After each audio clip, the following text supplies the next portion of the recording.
Everybody's back. We'll go ahead and get started with our last presentation of the day.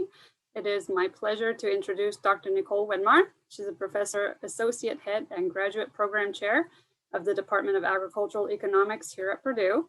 Dr. Widmar specializes in farm business management and on-farm decision. Her passion lies in understanding the demands of various types of consumers to better aid agricultural and food supply chains in making sound decisions. She participates heavily in interdisciplinary research. I've even pulled her into doing some turkey-related work, so I can attest to that. And her most recent work integrates the use of large data sets, including those developed from online and social media spaces, and she'll be touching a little bit on that today. And she uses this to help producer decision-making. Dr. Widmar has an affinity for taking lessons learned from other industries and applying them in agricultural and food systems. In 2020, she launched Consumer Corner with the Center for Food and Agricultural Business.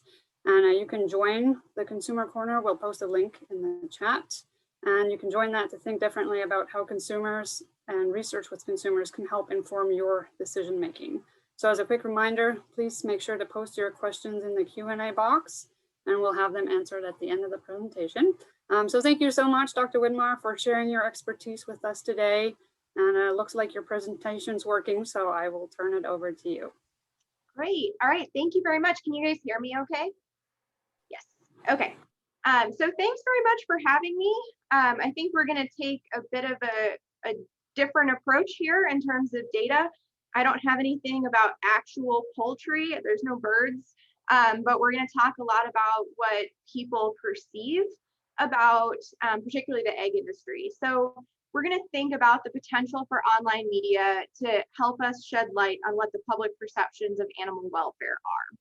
And this is in addition to a lot of other methods that we use to try to understand what the public wants from different animal industries, in addition to poultry. And so we're going to start kind of broad and then work our way towards some of the egg-laying hen data that we've collected and some potential insights there.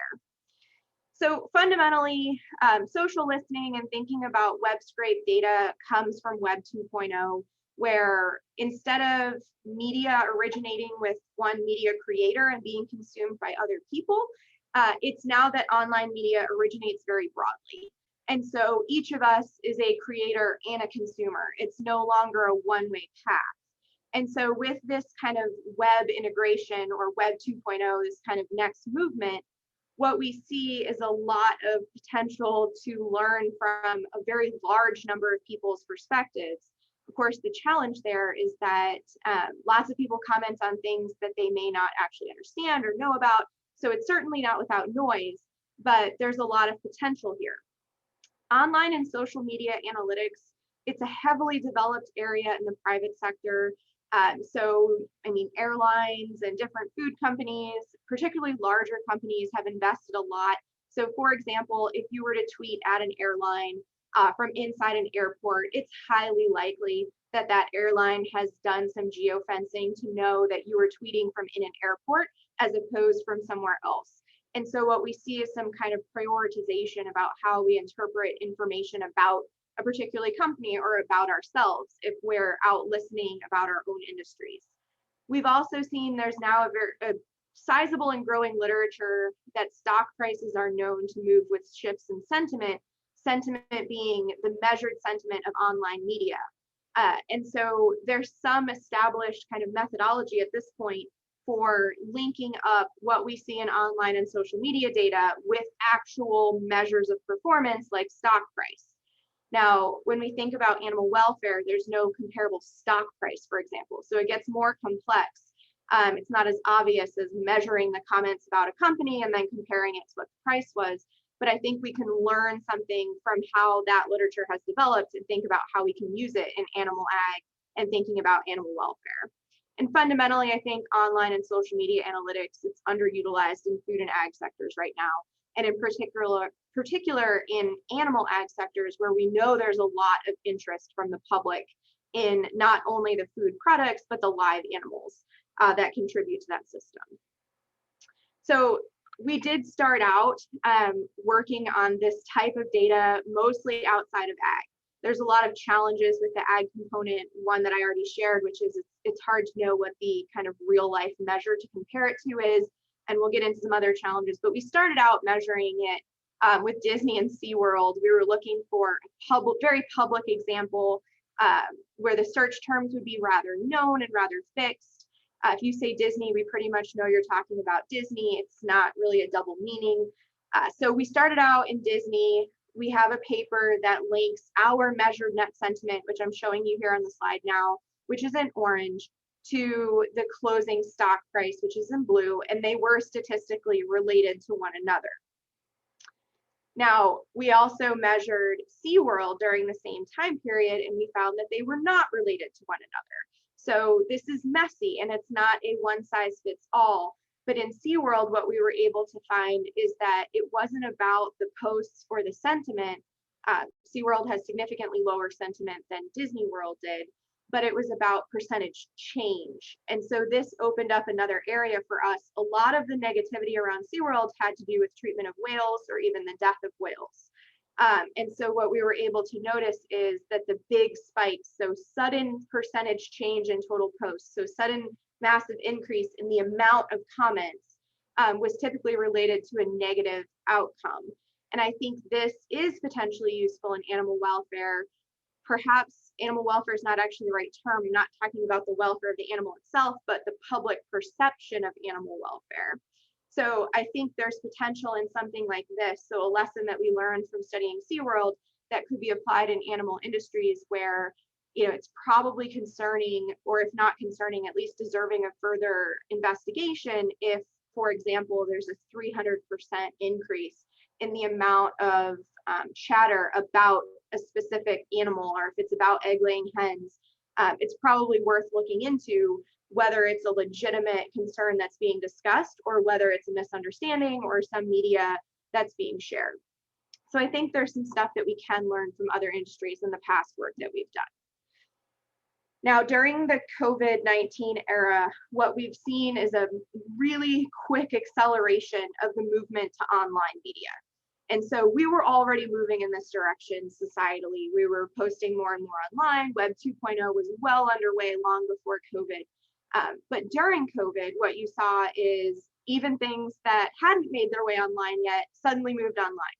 And so what we've seen is actually a significant uptick in the commentary and the traffic in online shopping and posting reviews or comments about the food products you're buying online. And so if anything, it's really accelerated, I think, the potential for this sort of work as a growing segment or growing percentage of the population is actually talking about food or buying food in an online setting. So really what we're talking about here is social listening. Social listening is monitoring, segmenting, and analyzing conversations in social and online media. We often do it to measure brand sentiment, to think about the effectiveness of campaigns, sometimes to fuel content creation if we're looking at target audiences, trying to understand what does or does not get some traction. We started this project back in 2016, actually, after seeing some related works at the Disney Data and Analytics Conference. And so it started there, and ever since we've been working with graduate students here in the Department of Ag Econ, thinking about how this sort of data can feed into our interest in understanding animal ag related markets, both for the food products and within the animal industry themselves. This is commonly referenced in the realm of big data. I'm not sure I really know what big data is. I'm sure it's big. There's a lot of it, so there's a quantity question. But I think more interesting from a research perspective right now than the quantity or the scale is to think about the scope of the data. And so we're talking mostly about text as data. So taking qualitative data and measuring it in a quantitative way. And we're going to talk a lot about quantitatively the sentiment, which is a numeric measure, right? Positivity or negativity of a conversation. But there's also videos as data, and there's images as data, and there's everything that you post on Instagram or share to Twitter and what's in those images. And the ability to process all of those images is questionable. And, you know, there's a lot of challenges that go into how that gets interpreted. But I don't think we can focus only on one specific type of data. I think we need to start to think more carefully about what the scope of data that's going into these conversations about public perception of animal ag and about animal welfare. Certainly, there are limitations to social and online media data. It's definitely messy. There's a lot of slang. There's misappropriation of tone. If you've ever been on social media, you know that people say things there that they would never say somewhere else, we hope. And so it's not a straightforward data set that we're out there collecting. We're going to talk a lot about our egg data. Eggs were particularly bad in this way. So hidden things in video games are referred to as Easter eggs. There's a lot of other ways actually that we refer to eggs that have nothing to do with chickens or the egg-laying hen industry or anything related. So the programming to get clean data when you're scraping online media is actually quite significant, much more significant than what we realized when we were trying to make the transition from studying a particular company like Disney and SeaWorld, where we started, to moving into animal ag and trying to understand perception of an animal industry. Cleaning the data so that what you're getting is actually what you intended to get has been a substantial amount of effort and focus in our group. Certainly not everyone is on social media, although there isn't really a perfect method for measuring public perception. Not everyone's going to take your survey, not everyone buys your product, and fundamentally not everyone's interested in the cause that you're trying to talk about. So I fully admit it's a limitation in that we're only going to see online and social media. So we're able to see like journalistic media, sharing from that perspective, also blogs, reviews, comments on products, different types of media, but indeed there will be people whose views are not represented in any of those types. And so that is indeed a limitation. The way that we see social media listening, at least from the ag econ and markets perspective, so I think this is really something that works together with our traditional methods like choice experiments for trying to understand consumer demand, right? So we could just ask people. We know that surveys are a more designed way to go about that, more controlled. We could think about statistically designed questions, and then we typically, at least in econ literature, are going to move into choice experiments, basically simulated shopping. Now, social media listening, I don't think replaces any of these methods, but I do think it can help us get insight to a different perspective or a different way of looking at these types of conversations. So we say the business of business is business. We came from talking so far about Disney and SeaWorld. Are animal industries really any different? I don't think there's a reason that we can't be doing much the same methodology to understand perceptions of or interest in animal industries. There are some nuances to maybe dive into a little bit, but I think fundamentally this is a tool that can be applied in the industries that we're interested in here. So our motivation from the university side in terms of why are we doing this? So individual companies own the data that they generate. So we don't see sales records. We don't see, change of buying products in real time. We don't see what Kroger is or is not selling in real time, but the internet is largely public domain. And so we can see in real time what people are saying about what they're buying, how people express preferences for one system versus another system, for example, or animal housing we're going to talk about in more detail. So this is really a big data playground, and it's just sitting out there and very accessible. And fundamentally, what we're interested in is looking at human behaviors, both from the consumer perception side, and then we can also think about how producers respond or how we use this sort of information in our decision making.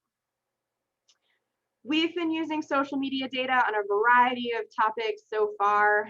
So the first one we ever did actually was on Valentine's Day as a proof of concept. We've done some on agribusinesses focused on recent mergers. I'm going to show you a little bit about something that we recently did on going to the fair. We have looked at mosquitoes and Zika. We're starting in on #milk. Milk is another industry. Well, your dairy industry is quite complicated in terms of verbiage and how we talk about milk or dairy products. And so that's another one that's taking a significant programming effort. And then I have some data for you looking at #eggs that we're going to talk about. So starting out, looking at fairs, we did hashtag going to the fair. This was a social media listening analysis of agricultural fairs, heavily focused on animal ag. And so for many of us, right, this is kind of the more familiar way we think about a fair as opposed to the carnival aspects that go into it. But we were curious when the general public in the United States was talking about fairs, and we were looking at all 50 states, and we were tracking both county and state level. And so we walked through each state, and we're looking at all the different fairs and different systems that each state has in terms of how they hold them. What's unique here in terms of an area of study is that the county or the state fair is very often one of the only direct touch points between the general public and livestock animals. And so we wondered, when people talk about the fair, and this is pre-COVID data, when they talk about the fair, what do they talk about? Are they talking about the carnival aspects? Do they talk about the livestock component and the animal industries that are there? And then, of course, I don't know that you could do this without also looking at fair food. And so we narrowed this in and thought about driving into the fair conversations. And so we're looking at approximately 2 million mentions in total. And I've written out the numbers for you there. And so all conversations about the fair had a 56% net sentiment. So net sentiment ranges between negative 100% and positive 100%. Negative 100% being entirely negative conversation, positive 100 being entirely positive conversation. So positive is better and negative is bad. So fairs overall were at 56%, which on that scale is quite positive. But when you look at mentions within the fair topic, looking only at mentions about livestock, the net sentiment rises to 88%. Granted, the number of mentions is quite small compared to the total conversation, but these were with direct mentions of livestock animals at the fair, and it was overwhelmingly positive at 88% for the net.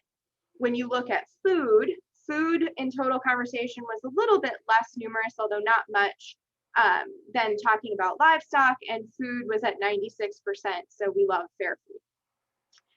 Interestingly, though, when you look across all of the different topics, you'll see livestock was 88% positive, beef and dairy 96% positive, poultry was 90%, swine was 79%, and food, fair food was 96%. And so what you have here is basically overwhelmingly positive comments about animal agriculture within conversations about fairs between 2017 and 2019. It's wildly positive overall. We did discern, so politics at fairs happens much more in some states than others. So whether you actually have like candidates giving talks or giving speeches at fairs drove some pretty mixed sentiment in some places. The local media, so thinking about your local newspaper, was really impactful. A lot of the images that made their way into being really big hits, widely shared images, typically included kids with livestock animals, and they typically could be traced back to a local paper. And so I think there's probably an interesting message there in terms of maintenance of relationships with local media by animal ag, at least as it relates to the fair-based media that we were seeing make its way into much more popular press after that. I think it's also important, what we think that people think is not necessarily what they think, or it's at least not what they say. And so I do think we need to get out of our silos and think about the kind of broader conversation. We went into this project wondering, what do people say about animal welfare when they've never seen name that livestock animal before and they're seeing it in this setting? And overwhelmingly, it's very, very positive in terms of what people are sharing. And we could get into very long conversations about why we think that is, or did we just miss the mark? Are we more concerned about certain aspects than what the general public is? But I think it's food for thought in terms of understanding what the public thinks about industries, or what it is that they're actually talking about, and what concerns they may voice or may not voice that we thought should have been there. We'll transition a little bit into hashtag eggs. And so We're calling this the incredible edible online and extremely well socialized egg. And so we spent about 2 years getting the programming correct so that we were looking for data related to actual eggs. And so we'll dive into that a little bit. The motivation here, again, is that we think we know what the public thinks about food and ag, but what if what we think is not what is? And so I really like the quote, "It ain't what you don't know that gets you into trouble, it's what you know for sure that just ain't so." And so when we're going to think about advising changes within the industry or mandating changes, I think it's important to differentiate between what our consumers want, so people who are actually buying your product, versus what's important societally or to the general public, versus what comes out in a regulatory setting. And those three things are not always aligned. It may not be the same population or the same groups of people in those conversations, but I think there is something to be learned from what the general commentary online is, in particular, since we know that people will share things openly online in ways that sometimes they wouldn't share face to face. So I think I wouldn't take this as the be all end all of what people are concerned about, but I do think there's something to be gleaned here in terms of relative areas of interest or what people actually communicate about when it comes to eggs. We've done multiple studies looking at profitability of enriched housing for laying hens. And we've also looked at consumer perceptions of laying hens and of their housing systems. And that's through a variety of survey methods. So providing people information about enriched housing, providing people information about worker welfare, worker well-being alongside the hens. But this was looking at what are people saying about egg-laying hen housing on social media when they aren't being asked. So what is out there in online and social media in a kind of organic sense. We're not asking questions about it. We're simply going out to look for what's out there and what's available. So we use the net-based platform. There are a variety of social listening platforms. We've chosen to work with net-based, very flexible from the researcher side, so that we're able to control basically everything about that search algorithm and that within the platform. The data I'm going to show you is from December of 2015 through February of 2018. We were studying posts in English exclusively. You could look in you could look in any language. The catch here is that often social media, we use a lot of slang, and you really do need to have a good understanding of the language. You can't really do a translation, for example. And so we were looking at English exclusively in this case, and we collected data on March 5th of 2018. Online media is a fluid thing. And so it's important to know when the data was actually collected. It's possible to remove posts. It's possible for media to be taken down. And so when you collect the data, is very important to note if you're looking at these sorts of studies, or actually when it was collected versus the time period of study. We did a 3-stage process for this particular paper. We were looking for livestock generally. So we parameterized a search about livestock industries and livestock animals first. Then within that, we were looking for eggs quite generally. So we're narrowing down. And then in stage 3, we narrowed even further, and we did 4 distinct sub-searches for free-ranged, the enriched housing, for battery cages, and for cage-free discussions. So stage 1 had 105 inclusionary, 360 exclusionary terms, and then 135 excluded authors. Stage 2 was the search for eggs. And so we were looking for eggs and hens, hashtag eggs, hashtag egg, hashtag hen. You get the idea. We were also exclusionary to the little red hen, robin's egg blue, and there's several other terms that had to be layered in there to ensure that what we were getting was really about eggs. In stage 3, within eggs, we were looking for the different housing systems. And so each of those systems had its own sub-search. Even in this case where we had already filtered pretty significantly, we needed to go back and do some additional exclusionary terms, mostly related to pigs and sows. Common conversations about pigs and sows and hens within the same posts were coming through. And so this is an example again where I think we have to be really careful that if we're going to interpret this data and use it to inform industry decision making, we need to be careful and understand what's actually in there. And so a significant effort went into making sure when we're talking about sentiment about different housing types that we really were talking about egg-laying hens, and that we didn't have other animal species kind of sneaking into these search terms. So some results, this is total posts over time for the time period of study. So what you'll see here, you can notice right up front, so number of posts is pretty significant. This is graphed out for you on a monthly basis, and you'll notice that it has these two very obvious peaks. So this one here, and then this one over here, those are Easter. And so you can see the conversations about eggs generally that takes place mostly before in the run up to Easter. And that ranges from everything from talking about coloring eggs to talking about the price of eggs, which is pretty common in those weeks leading up to Easter. You'll see quite a bit of media about the cost of eggs or the price of eggs, availability, etc.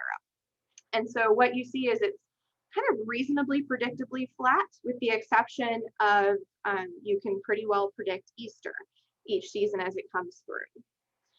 We also noted, so looking over approximately 14 million posts during this entire time period, about 46% of them, mostly from Twitter, had the date and time, the local date and time that that post was shared.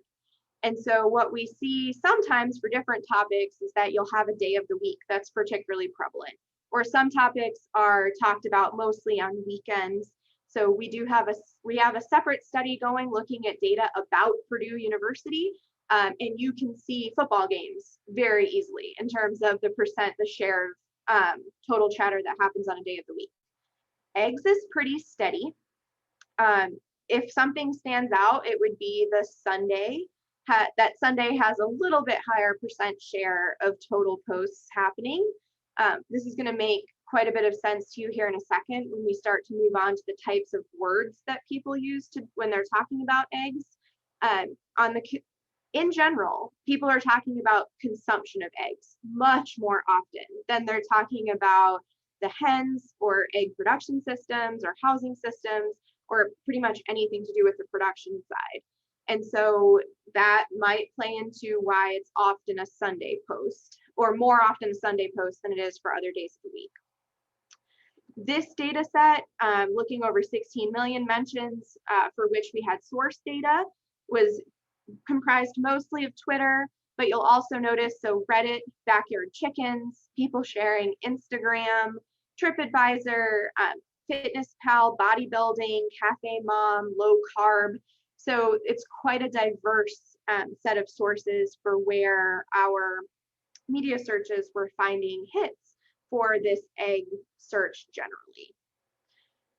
As I said, it's mostly about consuming and not producing. So of those 16 million mentions, what we saw most often was conversations about how to cook them.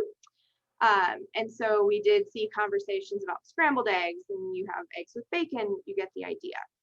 Little bit of Easter egg, deviled egg, but generally comments about eating eggs.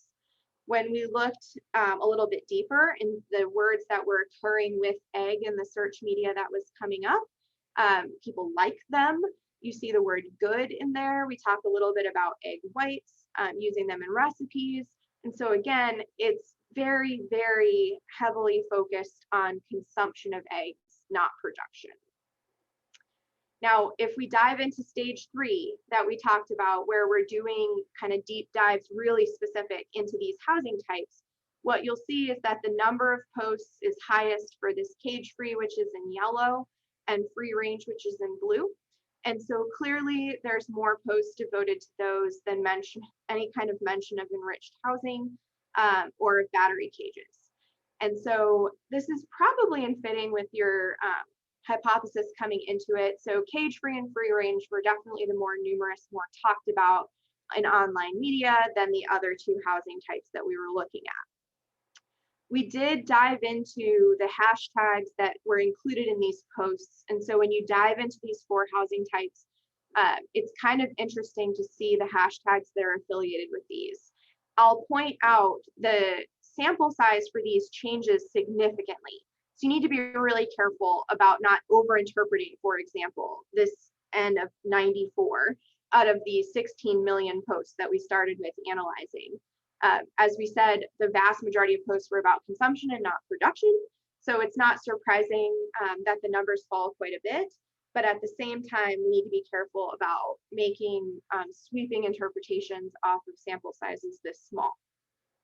When people talked about free range, we saw hashtags affiliated, including organic, food, which is not terribly insightful, hashtag free range, which is not surprising, but hashtag vegan might be surprising considering it's affiliated in a search that was parameterized by livestock overall, followed by eggs, and then diving into free range mentioned within that search term.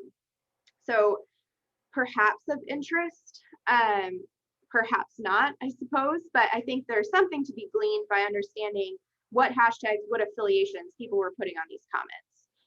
Enriched colony, enriched housing, again, very small sample. So some references to egg month, some references to wimpy cruelty, nothing that was truly actionable within that size of sample, but perhaps interesting to follow over time and kind of see what kind of comments originate there.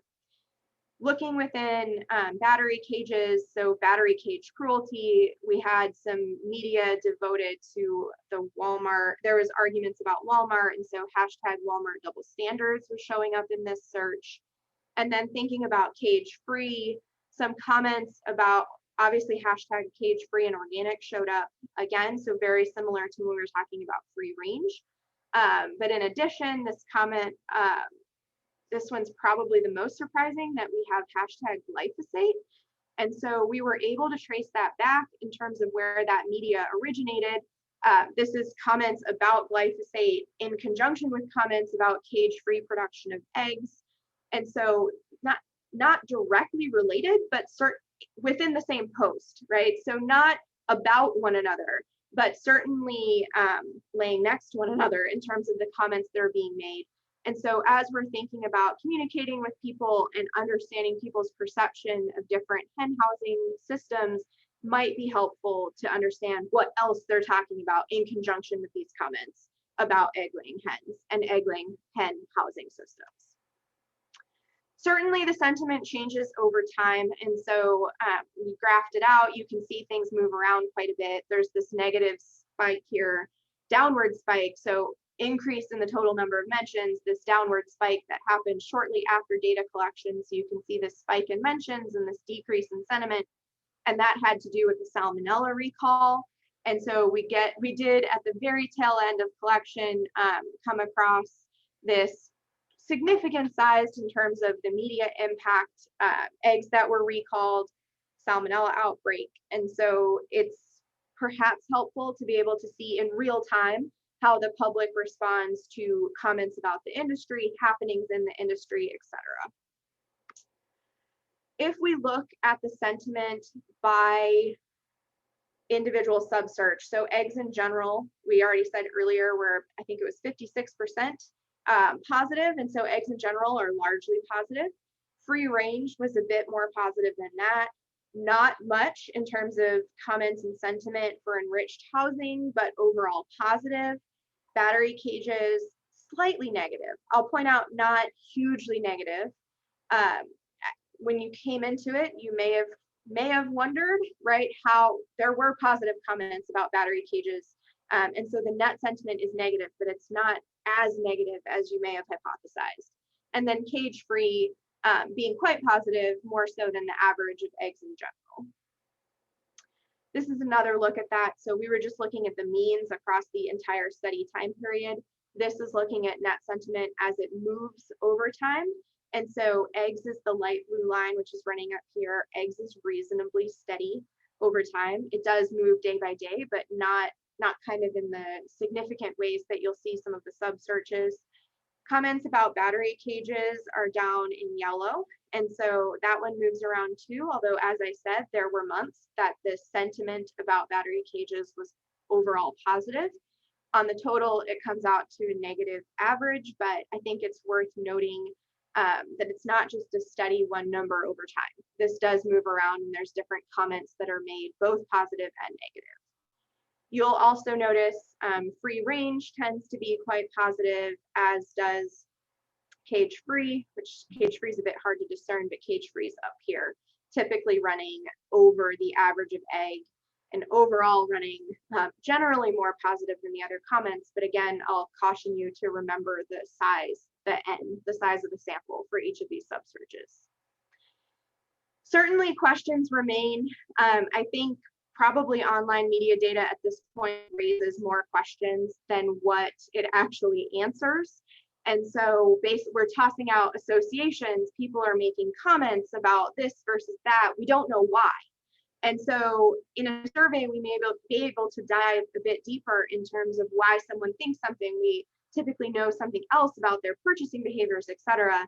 We don't have that in online media data. And so lots of questions remain, right? So it's possible that your comment was simply in response to someone else's comment in online media, and you may not have said it that way or had that opinion before you saw it.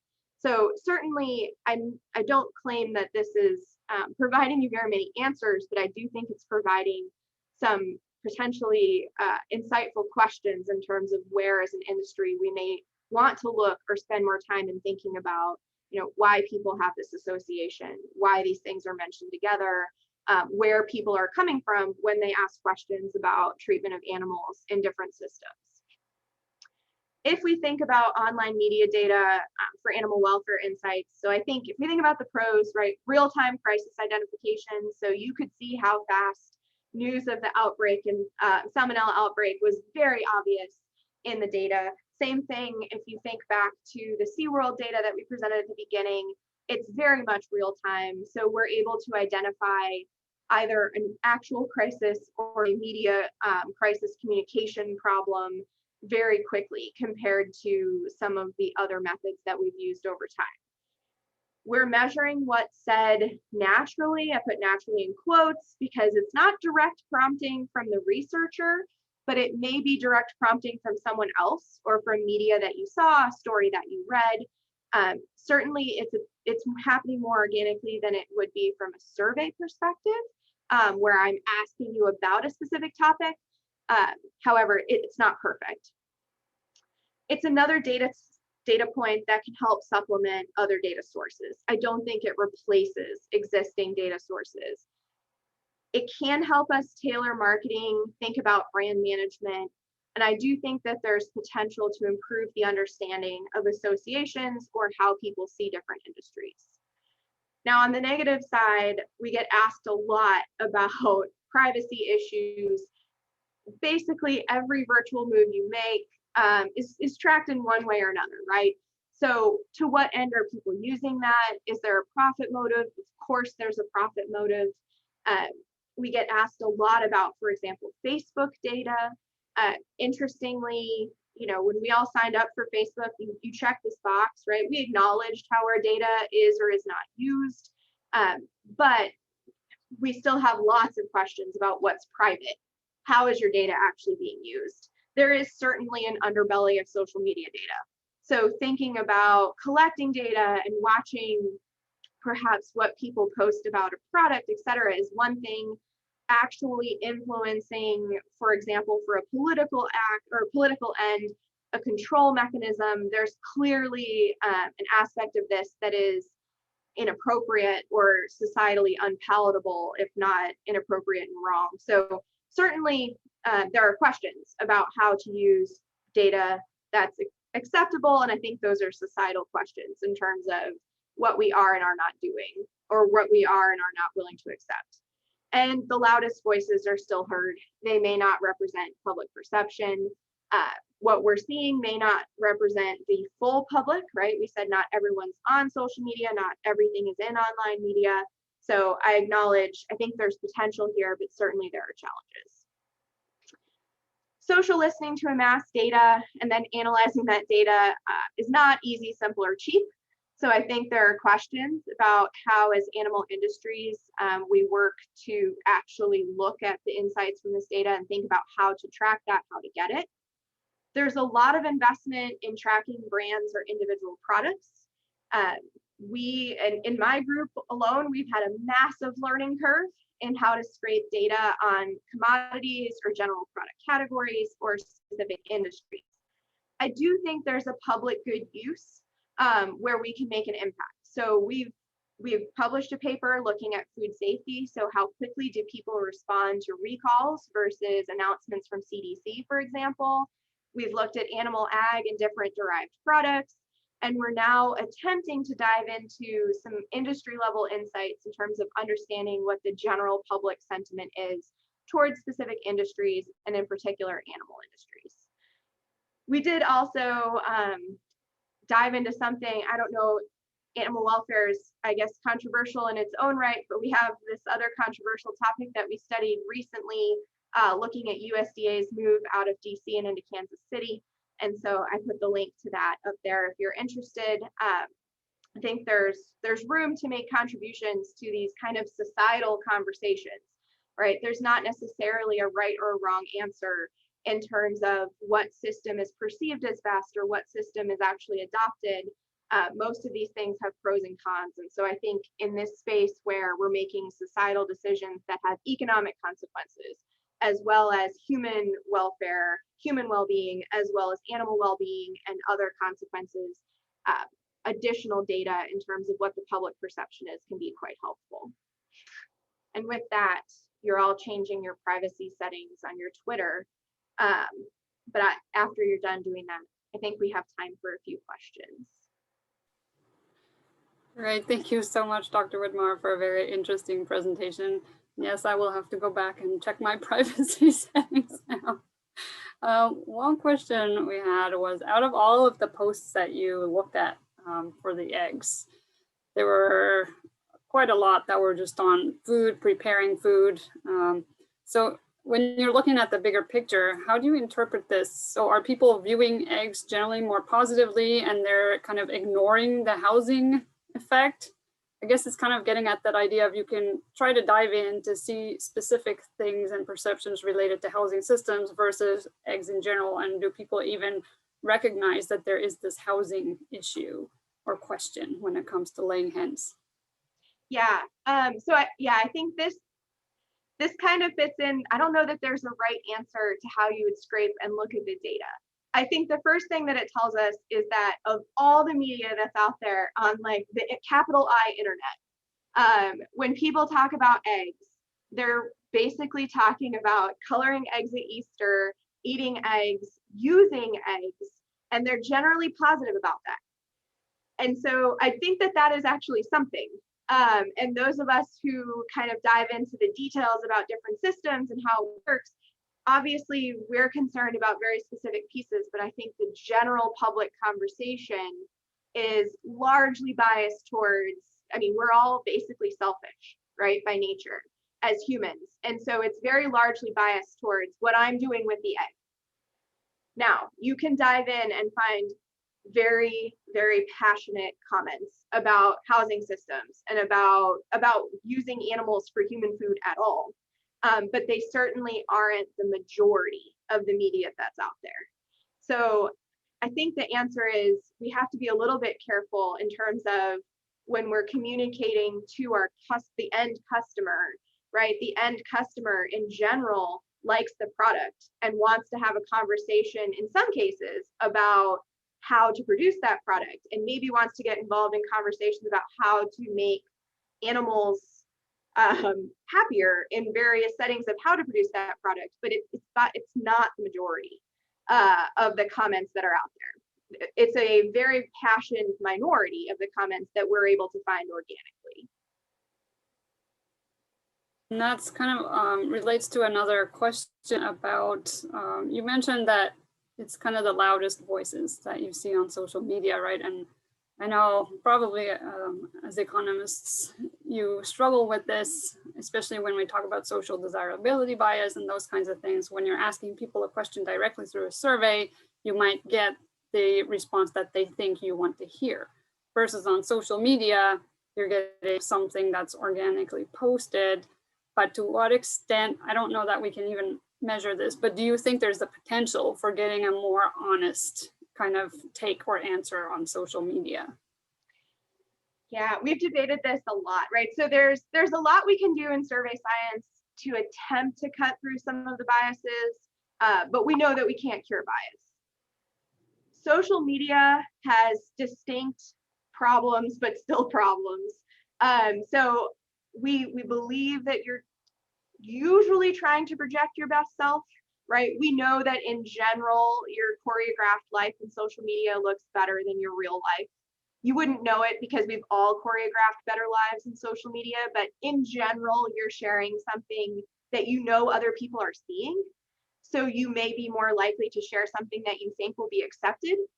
On the flip side, you also just might be more likely to share something that you think will be shared. And so you sometimes see inflammatory comments really take off. So I think a lot of the power comes from the really large sample sizes, right? The ability that we're able to look over 16 and 20 million total mentions or total posts and kind of dive into what rises to the top, but it's certainly not perfect. There's an entire additional vein of research into using search data, which we have not dived into, but there's this kind of separate philosophy, right? That the only person who really knows you is your Google search bar. And so what you put in there is not meant for other people to see.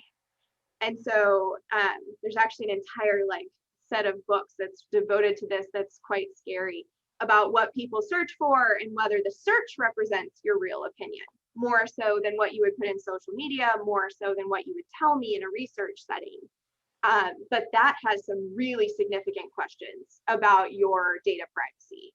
And if I start linking together what you search for, then we have some really serious questions. And then you could go to war with Google and all the different search engines. And so that's not simple data to work with, but I think it's worth thinking about. It's what you're willing to tell people versus what you're willing to post versus what you only tell Google or your iPhone. Siri, she knows you too. Yeah, that's right. Careful what you tell Siri and Alexa. Oh, you're gonna tell them anyway, because we all just do it anyway. True. There's a question with the hashtags around hen housing. Does this conversation seem to be primarily driven by animal activist groups or the egg industry? Is it possible to collect data about the authors driving the conversations?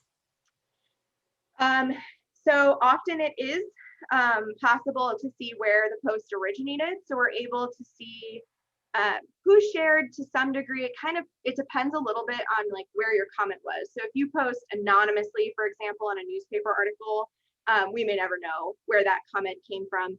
If you're posting as yourself on Twitter and you're searchable, then we may be able to see what other comments that you make.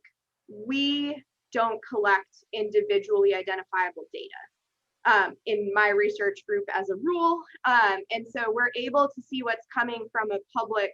So if you have an agency or an industry group that's originating media, we're able to track that back, just like we did to backyardchickens.com as being a common source. There are groups that will track network effects of what you post versus what your networks post, etc. We had a lot of conversations about this at the university level and thinking about what our role is as a public university and thinking about scraping data. And we don't collect data on the individual posters, but certainly it's possible and people do. So you could dive more into the authorship than what we do. Okay. And there's a real question about whether you can identify the geographic region then that a post originates from. Yes, you could identify you would have to, typically you would do it with some geofencing. So you could, for example, ask to see posts that originate within a certain geographical area.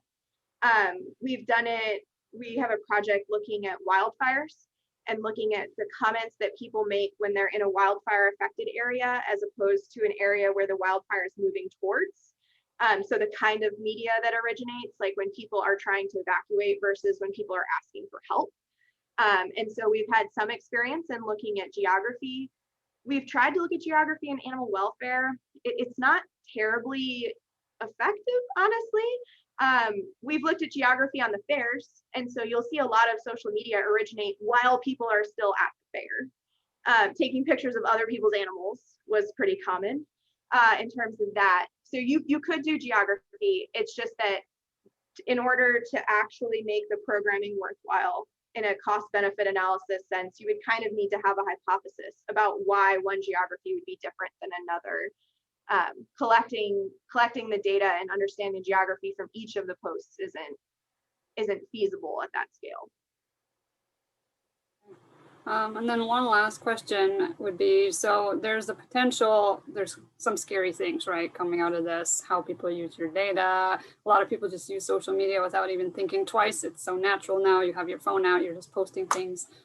But is there a way to use some of the information coming out of social media to try and predict things in real time? So I think you kind of alluded to this as one of the pros.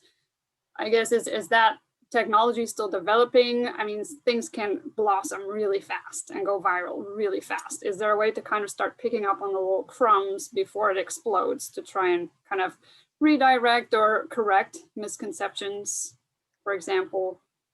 Yes. So that's very common in like brand management. So you would, if you were an airline, for example, who is telling someone they can't board an airplane in a certain clothing, right? You may want to catch that as soon as they post it on Twitter before 18 million other people catch it. And so if you had your search terms parameterized correctly, and if you had your filters already in place, you should be able to catch things like that. The big catch is it's not simple to have all of those filters already in place and being monitored. And so you see really large investments at a lot of companies into doing just this. And even then it's really hard. So as far as like doing it for animal industries, I mean, so we're scraping right now for basically all of the major animal industries, but we're not staffed at a level to be watching those every single day. We have alerts, you know, if you go by 200% today over what yesterday was, we can go dig. But we're not actually watching it as, you know, humans in real time. And so it's entirely possible. It's just a question of what are you looking for? Do you know what you're looking for? And then what's the level of investment? How will you respond, right? If you're just going to see it and be upset, but there's no plan to respond, then I don't know how much investment you would make. What you often see with the really big brand managers is they are going to respond, right? So then there's some kind of a PR response or some kind of a mitigation plan in place. And so it's possible, it's just expensive. Thank you very much. That was really interesting. And thank you so much for closing our webinar session today and for agreeing to speak. We're very excited to have people from all over join us. And with that, I will turn it over to Leonie.